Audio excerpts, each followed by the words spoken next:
Hello, my name is Jocelyn Chin, and this is my presentation on the education of Little Tree. Young boy is orphaned at the age of 5. He moves in with his Cherokee grandmother and half-Cherokee grandfather, who live in the Appalachian Mountains in Tennessee in the 1930s. And his grandparents nicknamed him, you guessed it, Little Tree. And this is a book about, you guessed it again, his education. In this memoir by Forrest Carter, he learns how to not only survive in the mountains, but also how to live out the Cherokee way. This is a potentially very sweet and endearing book. It sold quite well during the late 1900s because of its, quote, gentle message of environmentalism and multiculturalism. The story even became filmed as a movie in 1997. If you've ever tried to find a movie the whole family can enjoy, I said no! you'll understand what a difficult task this can be. You ain't going off with no backwoods white engine so long as I got a breath left in me. So it's with great pleasure that Showtime brings you a family film with no special effects, no fast food tie-ins, and no tween superstars. The Education of Little Tree. You be Little Tree? Little Tree is 8 years old. He's also a full-blood Cherokee Indian. His parents die and he's sent to live with his grandparents in the country.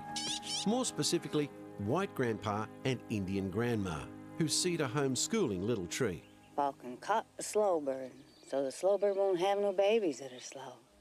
If it wasn't bad enough that America's white pioneers had stolen his people's land and decimated his culture, the government has plans for Little Tree which seem particularly cruel. You are unfit guardians for your grandchild. He should be removed to an environment better suited to his moral and educational upbringing. He is officially an Indian. I am? He will be sent to the Notch-Gap Indian School to board there until the age of 18. There have been plenty of films about the plight of the American Indians, but this is the first time it's been shown from a kid's point of view. Also, most films on this topic focus on the Wild West. The Education of Little Tree has no shoot-'em-up aspirations. Instead, it asks, what happens to the inhabitants of a culture who have been dominated out of existence? Gotcha. There's a lot of things the white man and his kids can learn from Indigenous people. The Education of Little Tree won't teach you all of them, but it's a good start. Critics at the time absolutely adored the book. Some of their comments on it are that it was a natural approach to life. The book was deeply felt. One poet even described it as one of the finest American autobiographies ever written. He went on to say that it was like a Cherokee basket woven out of the materials given by nature, simple and strong in its design, capable of carrying a great deal. A critic from New Mexico told his readers that, I have something that is good, so good that I want to shout, read this, it's beautiful, it's real. This would be heartfelt reviews if not for the fact that the book was not written by a Native American who experienced everything in this so-called memoir, but by a white supremacist who used the revenue he earned from writing this book to fund his KKK clan. I was at a conference at Rocky Mountain National Park and found that The Education of Little Tree was not the book I thought it was.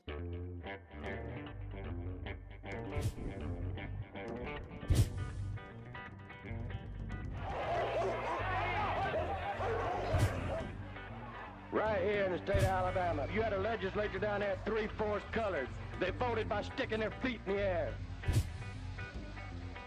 Here's the Education of Little Tree, promoting peace, stability, and the spiritual ways of the Cherokee.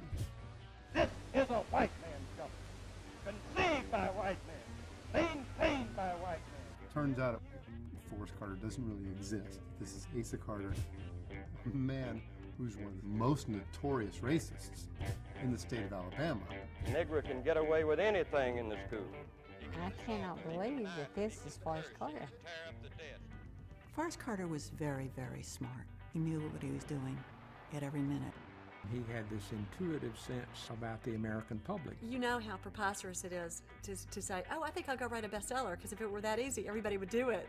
And by God, he did it. Ace was one of the most complex people I've ever known. And you wonder if anybody ever really knew him. Sometimes I wonder if he ever really knew himself. You ask for little children that are being knifed and brutalized. I'm totally, completely disgusted what I saw in the video. I mean, that wasn't the person I knew. I mean, it wasn't even close. I wonder, when did he change? When did he decide did he ever change? You know? Historians have since then analyzed how exactly Carter was able to write and sell a book that is completely made up from a completely made up identity. Here are two somewhat lengthy quotes that are definitely worth the read. These quotes from historians both discuss how exactly Carter was able to pull it off using stereotypes already ingrained in our society. The Education of Little Tree is not only a fantasy about Native American primal spirituality, it is also a fantasy perfectly attuned to an American public well versed in the rhetoric of self-actualization, and more specifically, the recovery movement. If previous impersonators have given us Indians as noble savages, romantic racialists, people specially attuned to the environment, and spiritual guides, Little Tree presents us with a new vision of Native American identity for the 1970s and beyond, what I call the inner Indian child, a figure that represents lost innocence and a sense of wonder. Laura Browder. Throughout the book, Carter connects the deceptively benign world and Cherokee philosophies of Little Tree to his own racist beliefs with remarkable success, though with a veil of kindness, tolerance, and respect. The novel's popularity depends upon and encourages long-established and damaging stereotypes. Because Carter meets the reader's expectations through these stereotypes, the image becomes the reality, and the reality becomes artificial and indistinct. The construction assumes a hyper-reality with which Native authors, most of whom strongly critique colonialism and its legacies, cannot compete. Daniel Heath Justice. That people know this is a whole book based on stereotypes, what have we been doing about it? The unwillingness of people and society to correct themselves is sometimes really astonishing. Very soon after the book's first publication in 1976, questions began to arise about its authenticity. Was Carter really Asa Carter? This article from the New York Times asked. This article was published in 1976. Later, in another New York Times article, it was confirmed that The Education of Little Tree was truly written by a fraud, with the headlines, "Bestseller is a fake," professor asserts. And when exactly was the second article published? 1991. Let's do the math.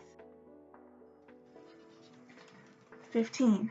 That's a whole 15 years it took for our society to become informed and accept the fact that this book was written by a fraud.